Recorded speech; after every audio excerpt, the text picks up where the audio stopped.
Asante sana Bwana Spika.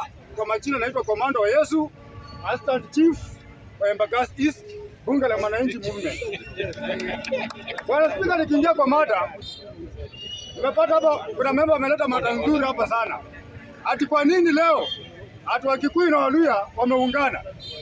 Wakikuyu na Waluhya waliungana kitambo. Wewe kama uko hapo unafikiria ati kutakuwa ati Waluhya watakuwa tena wanaelekea upande wa maji huko tulitoka huko.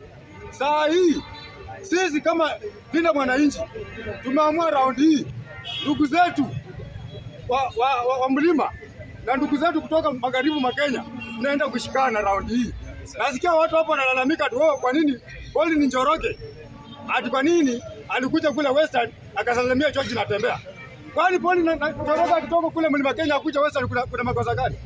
Kila siku tunasikia ndugu zetu hapo wajaluo wanalalamika. Kwani ni wivu au kuja kwenu? Kama mnataka kuja kwenu, tapanga siku awatembelee kule Nyanza. Lakini round hii guest of honor ni kule Kakamega. So Bwana Speaker, round hii msimamo ni mmoja. Chama ni moja na ni kiongozi ni mmoja. Kiongozi mwingine ni Edwin Njoroge Sifuna. Upende usipende. Round leo tuko Taveta. Sasa leo bila mwananchi tuko Taveta. Njoroge anaendesha kampeni huko. Saa hii Mjaluo mmetumia jamii ya Waluhya vibaya, miaka enda miaka rudi. Sisi tumekuwa tukiwapigia kura miaka enda miaka rudi. Saa hii kijana yote amesimama amtaka kutuunga mkono. Hadi mtatuambia ati wazee watano ati wamekaa pale Migori ati wamesema mwenye atapiga serikali atatolewa mbio. Bwana Spika, hiyo si sera. Tuache kesi kama hiyo. Sisi wote ni wa Kenya. Mtu yeyote hata akisimama kama ako na chenda mzuri, tumuunge mkono. Hata nyinyi mkisimama 2022, tuunge tena mkono.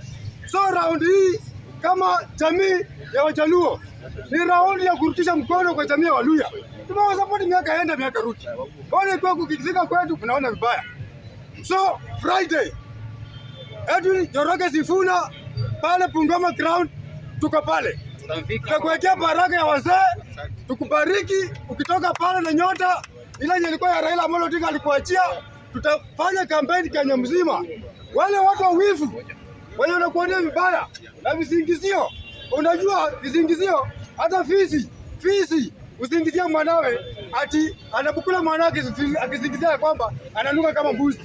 So round hii wacha mnuka kama mbuzi lakini mtakuliwa. Asante. So Edwin Njoroge Sifuna ni kiboko ya wachawi. Asante sana Bwana Spika.